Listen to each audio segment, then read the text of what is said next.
Hi guys, this is Andrew with MyWatchAddiction.com bringing you my final watch from the wheel spin I took on the WatchGang Wheel of Watches. Now, if you remember, this was a Tier 1 wheel spin. The Tier 2, the Heriter Pythes that I won, is already gone. I've already gotten rid of that watch. It just wasn't going to fit into my collection. It was a nice watch overall, but it wasn't one that I was going to hang on to.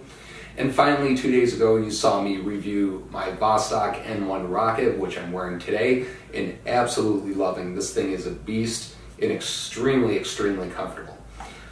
So, before I get started though, and before we take a look at this, guys, don't forget, January 1st, 2018, the video that I post will show you guys how you guys can win one of my watches. In order to win though, you have to be a subscriber. So don't forget, hit that subscribe button down there in the right hand corner of the screen and you'll be notified when that video goes up. Alright, let's take a closer look at this watch. Now, at face value, right out of the box, it's literally just a cardboard box, which is fine. I mean, for this price point, I don't know. It's a cardboard box with nothing in it, no paperwork, no anything.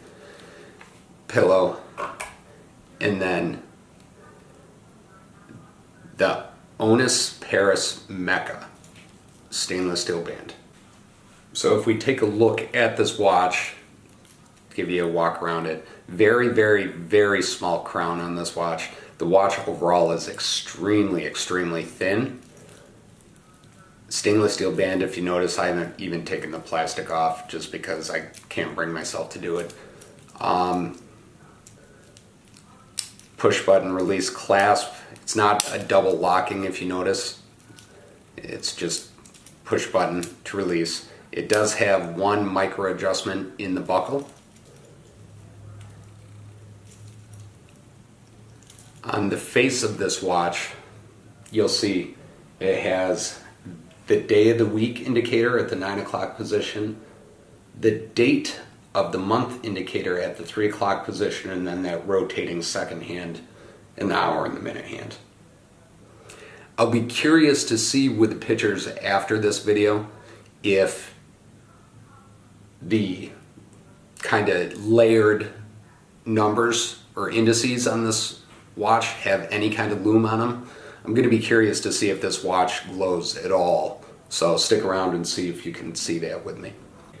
So the interesting thing about this watch is when I try to find any kind of information about it, there is next to no information about the watch manufacturer itself.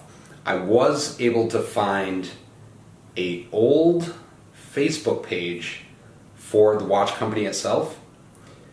The watch company was Oniss Watches, and they actually had a Facebook page at Oniss Watches. Now, that Facebook page had some extremely old posts on it. I think, quite honestly, I think the most recent post on it was on April 3rd, 2016. And they were just highlighting one of their ads on Amazon for one of their watches. Now, in the About section of their Facebook page, I was able to find a domain name for it, which is oniss.tapakom.com. Now, in going to this actual domain name, it's a dead link. That website, that subdomain isn't even in service anymore.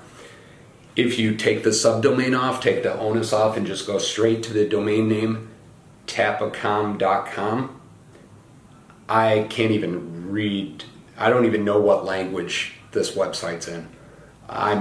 Based on the images, I'm going to have to guess that it's some kind of web hosting company, but I can't read it. I don't know what language it's in. It's obviously not anything from the US, so I'm just getting off the site because I have no interest in looking at it anymore. So trying to find out the value on this watch or what it's worth, where you can actually buy it, I was able to find this watch for sale in a couple of different places. I found this watch for sale on Overstock.com for $211.49.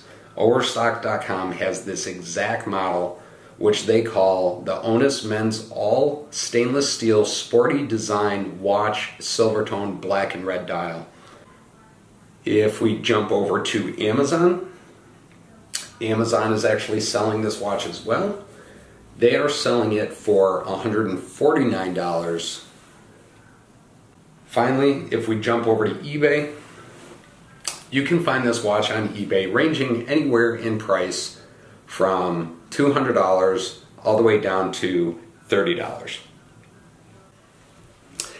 I think the challenge for me with this watch is kind of twofold. One, I really like the design of this watch. I think it's a really neat looking dial, but the case material, the band material, it all feels extremely cheap. It feels like it's going to break any second, and it just, the clearances, the tolerances for the band, the tolerances on the case, everything just seems slapped together, doesn't have any real fit and finish to it to speak of. And I think part of the challenge for me with this watch is I've kind of been, we'll call it ruined, I guess, by Aragon. I see the Aragon watches that I pick up in this exact same price point, and the watches that I pick up from Aragon walk all over this watch from a fit and finish and overall aesthetic appeal to this watch. I don't know if that's a good thing or a bad thing, but I think that I would classify this watch on the same level as probably the Elliott Havoc that I received. Very good watch in my opinion for a WatchGang original tier. So for $30, great watch for $30. I would be stoked if I got this watch and I only spent $30. Now granted, it was a tier 1 wheel spin for me, so that's pretty much what I spent, but I don't know. I guess I'm just used to a lot more out of a watch than what this one has. I mean, when I talk about the fit and finish, we'll see if I can get it in there. You can kind of see on the lug there, the metal just doesn't line up, and it's just, it feels really cheap. And I apologize to the people out there that like this watch. I'm not saying there's anything wrong with this watch per se.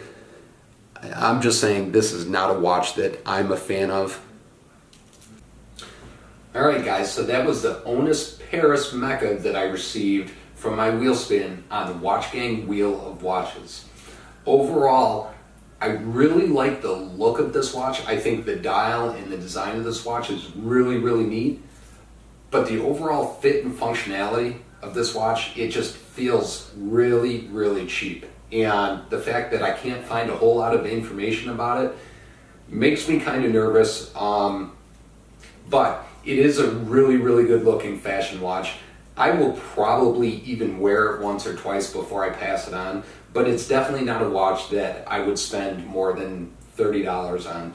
I believe these watches were sent out with WatchGang original tier also, and for $30 I think it's definitely a good buy, and I could understand people being happy with it, but anything more than that I would not spend on this watch.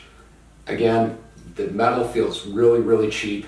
The clasp feels really thin. It's probably a really tiny movement in this that's mass produced at great lengths.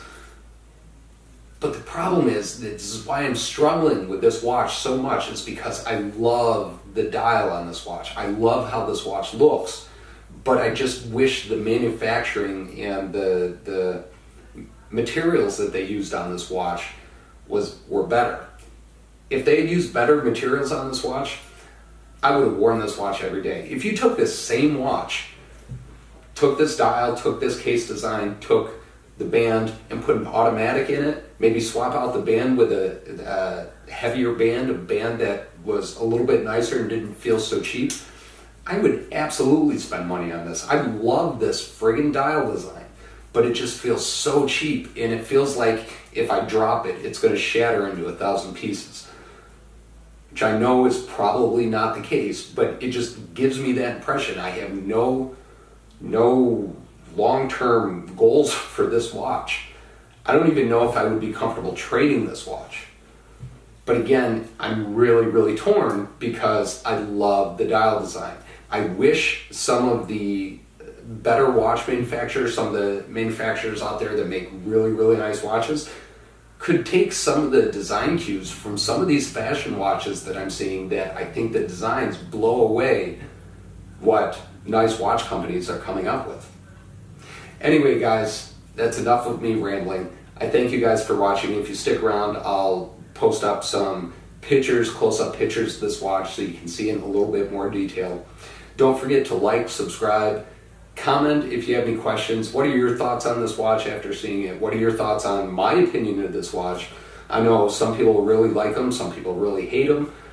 I'm really torn, and I don't know what to think. So help me figure out what I'm going to do with this watch. Post up in the comments below. Also, don't forget to follow us on Instagram at instagram.com/watchaddiction.us. And finally, you can always reach me on the website at mywatchaddiction.com. Thank you guys, and have a great day.